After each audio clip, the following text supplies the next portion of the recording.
थी कि भाई वो लड़का कौन है जो बहुत चर्चा में है इस समय। वो लड़का कौन है जिसको भारत गौरव अवार्ड से सम्मानित किया गया। वो लड़का कौन है जिसने राज्य मंत्री के पद से इस्तीफा दे दिया। वो लड़का कौन है जो रात दिन एक करके नौजवानों में क्रांति लाने का कार्य कर रहा है। तो साथियों, वो लड़का आपका भाई, आपका छोटा भाई, आपका बेटा है, आपका साथी, मैं आपके सामने खड़ा हूँ एकदम। लोग हमको कहते हैं कि ये दबंग नेता है, मैं कहता हूँ कि मैं बहुत सरल नेता हूँ। मेरे अंदर कहीं से कोई दबंगई दिख रही है? एकदम हंसता खेलता चेहरा है, सीधा साधा व्यक्ति मैं हूँ। लेकिन जहाँ अन्याय होता है वहाँ अपनी दबंगई मैं दिखाता हूँ कि अन्याय गरीबों के ऊपर बर्दाश्त नहीं करूँगा। उसके लिए चाहे जो भी सीमाएं लागने होंगी सब लाग लूंगा।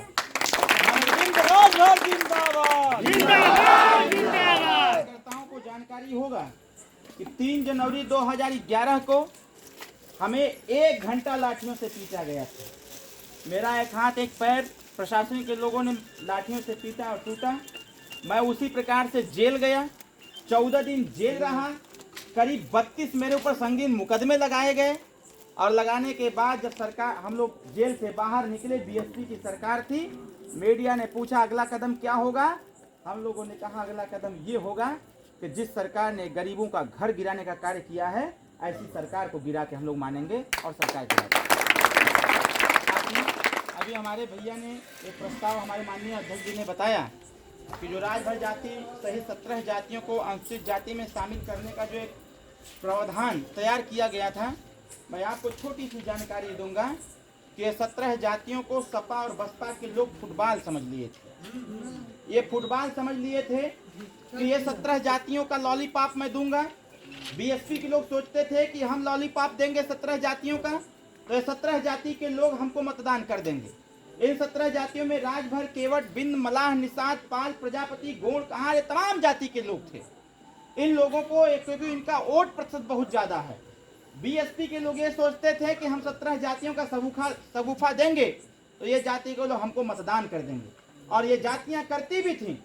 जब बीएसपी की सरकार चली जाती थी, सपा की सरकार आती थी तो सपा कहती थी कि जो मायावती जी ने प्रस्ताव भेजा है वो प्रस्ताव में मंगा के संशोधन करके अपनी सरकार में पास करा के उसको सेंट्रल गवर्नमेंट को भेज देंगे। साथियों, लगातार 20 सालों से ये खेदी खेदा हो रहा था। हम लोगों ने कहा कि इसमें बीच का रास्ता निकालना पड़ेगा।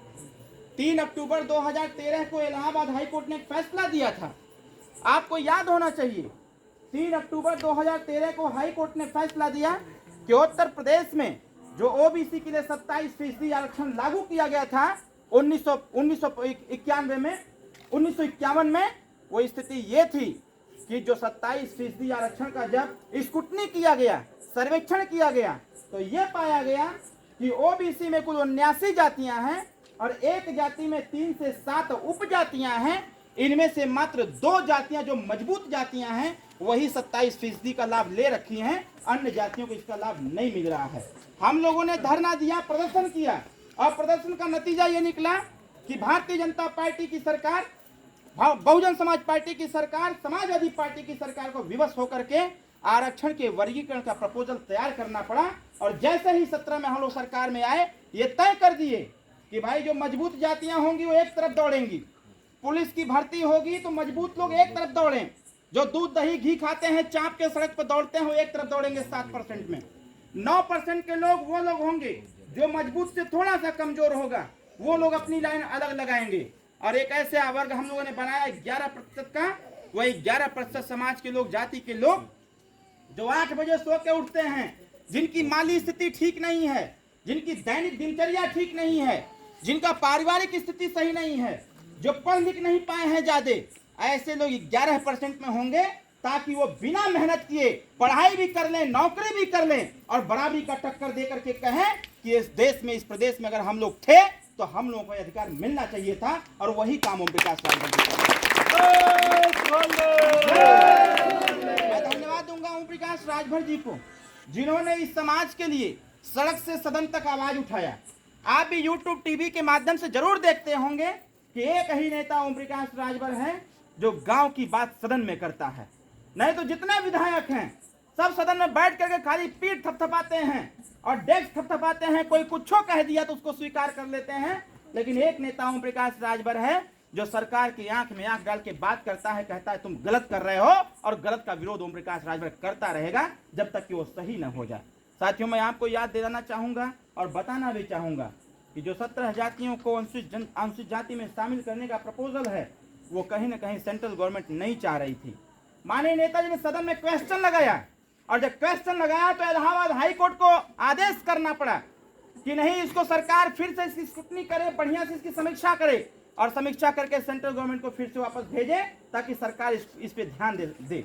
और साथियों, माननीय ओम प्रकाश राजभर जी के दबाव में जो हम लोगों ने वर्तमान में सावधान रथ यात्रा निकाला हुआ है, ये सावधान रथ यात्रा भारतीय जनता पार्टी के सत्ता और शासन पर एक दबाव बनाने का कार्य किया जा रहा है, क्योंकि स्वामी विवेकानंद साहब ने कह रखा था, अपने शक्ति और संगठन को इतना मजबूत करो, अपने शक्ति और संगठन को इतना मजबूत करो कि सत्ता भी तिरमिरा जाए, सत्ता के भी कुर्सी डगमगा जाए, कि ये जो शक्ति और संगठन इकट्ठा किए हुए लोग हैं, ऐसे लोगों की जो भी मांग है, जो भी डिमांड है, उसको पूरा किया जाए। साथियों, मैं आपको कि आपने ओम प्रकाश राजभर जी का साथ दिया, जितने लोगों ने साथ दिया, उसी का परिणाम है कि उत्तर प्रदेश की वर्तमान योगी सरकार ने 17 जातियों के प्रपोजल को नकारा नहीं है। उन्होंने कहा है कि हम जातिगत जनगणना कराएंगे, और जातिगत जनगणना करा करके जितने गरीब तबके के लोग हैं उनको भी एससी का दर्जा दिया जाएगा, एसटी का दर्जा दिया जाएगा, ताकि पढ़ाई लिखाई में उनको आरक्षण मिल सके, नौकरियों में उनको आरक्षण मिल सके। और जब पढ़ाई में आरक्षण मिलेगा, नौकरी में आरक्षण मिलेगा, तो आपके भी घर के बच्चे doctor, master, engineer, BDO, SDM बनने का कार्य करेंगे, दरोगा, सिपाही बनने का कार्य करेंगे। फिर साथियों, हमको आपको परेशान होने की कोई आवश्यकता नहीं होगी। अभी अभी जैसे एक आपके बगल के थाने पर एक आदेश आया हुआ, आज तक ऐसा आदेश राजनीति में नहीं आया था। वो आदेश कौन सा है? आपने एक तस्वीर देखी होगी कि मुख्यमंत्री के सामने मैं बैठा हूं और नेताजी बैठे हैं। हम लोग क्यों गए थे? इसी बात के लिए गए थे कि महाराज जी, इस बात को आपको ध्यान देना पड़ेगा। ये 17 जातियों को तमाम पार्टियां अपने राजनीति का फुटबॉल समझ लिए थे। उन्होंने सब पूरे फाइल को देखा, उन्होंने आदेश किया कि नहीं, इस पे हम कार्रवाई करेंगे। सबसे बड़ी जो कार्रवाई हो रही थी, उत्तर प्रदेश सरकार के माध्यम से भू माफियाओं के आड़ में गरीब परिवार के मकान को गिराया जा रहा था। ये गरीब जो 40 साल, 50 साल, 30 साल, 20 साल, 10 साल से कहीं भी किसी भी जमीन पर अगर घर द्वार बना लिया था, तो अधिकारी और कुछ ऐसे लोगों के मिली भगत से ऐसे गरीब का घर गिराया जा रहा था। इसका दर्द किसी को नहीं हुआ, इसका दर्द हुआ ओम प्रकाश राजभर को। जब ओम प्रकाश राजभर ने सदन में बात को रखा कि भू माफियाओं की आड़ में तमाम पाल, प्रजापति, निषाद, बिंद, केवट, मल्लाह, राजभर, तमाम लोगों का घर गिराया जा रहा है, ये बंद होना चाहिए। मुख्यमंत्री विवश होकर के माननीय नेताजी को आमंत्रित किए और कहे कि इस पे थोड़ा मुझे ब्रीफिंग चाहिए कि आखिर आप ये सदन में क्यों बोलते हैं। नेताजी ने कहा कि आप कोई भी रिपोर्ट उठा के देख लो, किसी भी जनपद में पूछ लो, जो भू माफिया है आज उनके पास जमीन है, लेकिन आपके जो छोटे अधिकारी और कर्मचारी हैं, ये लोग गांव-गांव में घूम करके कागज पत्तर देख रहे हैं, और देख करके किसी आबादी के जमीन पर या किसी सरकारी बंजर के जमीन पर, चारागाह के जमीन पर, भीटा के जमीन पर, तालाब के जमीन पर अगर गरीब अपना आशियाना बना लिया है, तो बुलडोजर से उसको गिरवाने का प्रयास किया जा रहा है।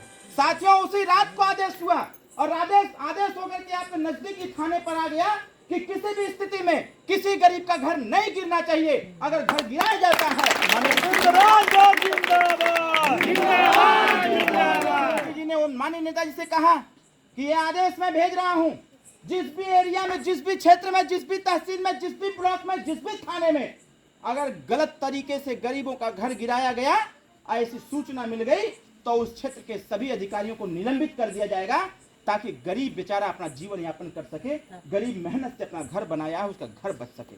साथियों, ये दो चीजें हम लोगों ने पूरी मुस्तैदी से प्रयास किया। तीसरा प्रयास हम लोगों का है कि आज उत्तर प्रदेश में जिस प्रकार से बिजली का बिल, बिजली की महंगाई, बिजली का बिल बढ़ा करके आपके दरवाजे तक भेजा जा रहा है, बताइए इससे परेशान है कि नहीं? हम सभी लोग, सब लोग परेशान है। ऐसी कोई जाति विशेष नहीं है जो न परेशान हो। आपको जानना पड़ेगा ऐसा क्यों हो रहा है। सरकार ने योजना बनाया कि भाई ये मीटर लगना चाहिए आपके दरवाजे पर। मीटर लगाने का पैसा नहीं लगेगा, आप अपना आधार कार्ड दे दीजिए हमको, और आपके आधार कार्ड से आपको बिजली कनेक्शन निःशुल्क मिल जाएगा। जेई साहब के चेले आए, आपके दरवाजे पर मीटर ठोक के चले गए। क्या कभी इस मीटर के बारे में आपने चर्चा किया? ये स्मार्ट मीटर है। अगर आपकी उपयोगिता 1 महीने की बिजली बिल का 1000 रुपया है तो ये स्मार्ट मीटर आपको 4000 रुपया का बिल निकालता है। इसी बात का विरोध ओम प्रकाश राजभर ने किया सदन के अंदर कि ये मीटर फीटर उतार के हटाओ। उत्तर प्रदेश में और देश में अगर बाबा रामदेव का 2000 करोड़ रुपया माफ हो सकता है, आरबीआई माफ कर सकती है, तो उत्तर प्रदेश के जितने गरीब परिवार के लोग हैं जिनका बिजली बिल बकाया है, सबको माफ कर दो ताकि गरीब अपने बच्चों को पढ़ा लिखा सके।